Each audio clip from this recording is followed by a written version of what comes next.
বড়ো মাধ্যমৰ যি টেক্সটবুক ইয়াৰ সমস্যা খুব জটিল সমস্যা হয়। আজি যোৱা বিধানসভা নিৰ্বাচনত এখন ৪৫ নং ভেৰগাঁও বিধানসভা সমষ্টিৰ বিধায়ক হিচাপে জিকি যোৱাৰ পিছত সমষ্টিৰ বিভিন্ন অঞ্চলবিলাকক পৰিদৰ্শন কৰি আছোঁ। ক'ত কি ধৰণৰ সমস্যা দেখা দিছে আৰু ৰাইজেও মোক আহ্বান কৰি আনিছে। বিশেষভাৱে আজি খাচীবাৰী বুলি কয়, তাৰপিছত দাৰগাচোৱা, তাৰপিছত আকৌ চনাজুলিলৈ তেনেকুৱা গাঁওবিলাকত মই আজি ঘূৰিম।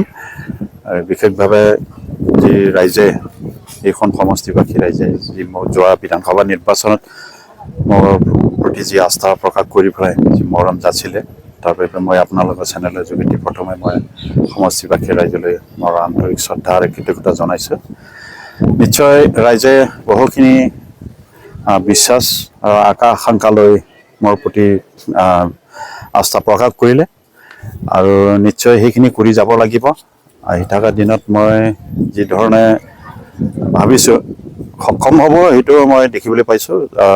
আমাৰ যিহেতু BTCত আমাৰ হাগ্ৰামা মহিলাৰ নেতৃত্বত অসম চৰকাৰ যিহেতু আমি BPF দলো ডক্টৰ হিমন্ত বিশ্ব শৰ্মাৰ নেতৃত্বত যে চৰকাৰ গঠন হ'ল, সেই চৰকাৰখনত আমি অংশীদাৰ হিচাপে আছোঁ। গতিকে টোটেল MDA হিচাপে আমি 102জন বিধায়ক আছোঁ বৰ্তমান। গোটেইখিনি সুযোগ সুবিধা আমাক দিয়াৰ কথাও মুখ্যমন্ত্ৰীয়ে আমাক আশ্বাস প্ৰদান কৰিছে আৰু সেইফালৰ পৰা নিশ্চয় সমষ্টিবাসীয়ে যি ধৰণে কৰিবলগীয়া আৰু সমাজৰ সমজুৱা সমস্যাবিলাক দেখা দিছে সেইখিনি সমাধান কৰাৰ ক্ষেত্ৰত মই যথেষ্টখিনি পদক্ষেপ ল'ম। যিমান পাৰে চৰকাৰৰ পৰা আজৰি আনিবৰ কাৰণে যিখিনি ব্যৱস্থা আছে সেইখিনি ব্যৱস্থাত মই সোমাই পৰি চেষ্টা অব্যাহত ৰাখিম আৰু মই বিশ্বাস কৰোঁ নিশ্চয় দুয়োটা চৰকাৰে যিহেতু আমাৰ পক্ষত থাকিল, সেইফালৰ পৰা ৰাইজৰ যি আশা-আকাংক্ষা সেইখিনি পূৰণ কৰাৰ ক্ষেত্ৰত যথেষ্টখিনি মই সুযোগ পাম বুলি মই আশা ৰাখিছোঁ। হয়, নিশ্চয় আমাৰ চৰকাৰ সম্পূৰ্ণ হওক। এই বিশেষকৈ আমাৰ বড়ো মাধ্যমৰ যি টেক্সটবুক ইয়াৰ সমস্যা খুব জটিল সমস্যা দেখা দিছে।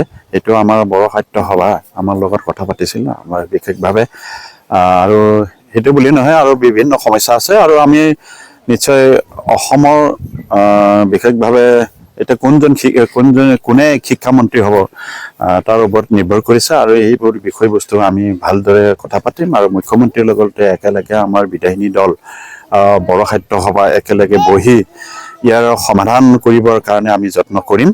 সেইখিনি আমি চৰকাৰৰ সেইদিনা মানে যিদিনা বিধানসভাৰ মজিয়াত মই কথাখিনি মানে উত্থাপন কৰিছিলোঁ, তেতিয়া স্পীকাৰে আমাক কৈছে যে বিভাগীয় মন্ত্ৰী যেতিয়া আহিব তেওঁৰ লগত এইবোৰ কথা পাতিব লাগিব। দেখা দিছে হয়, এইটো আমাৰ কাৰণে মানে খুব মানে দুখ লগা কথা হৈছে। আমাৰ টেক্সটবুকখিনি সময়মতে নাপাওঁ, আমাৰ বিশেষকৈ বড়ো মাধ্যমৰ। বাকী যিহেতু ট্ৰেন্সলেট কৰিব লাগে, অসমীয়া মাধ্যমৰ কিতাপ ওলোৱাৰ পিছতহে ট্ৰেন্সলেশ্যনটো হয়। সেইটো কাৰণে ট্ৰেন্সলেশ্যন কৰোঁতে আকৌ 2 মাহ 3 মাহ 4 মাহলৈকে মানে সময়ৰ প্ৰয়োজন হয় আৰু সেইখিনি সময়খিনি কিতাপ নাপাওঁকৈ আমাৰ ছাত্ৰ ছাত্ৰী কাজ কৰিব লগা হয়, শিক্ষকসকলৰ বহুখিনি অসুবিধা হয়।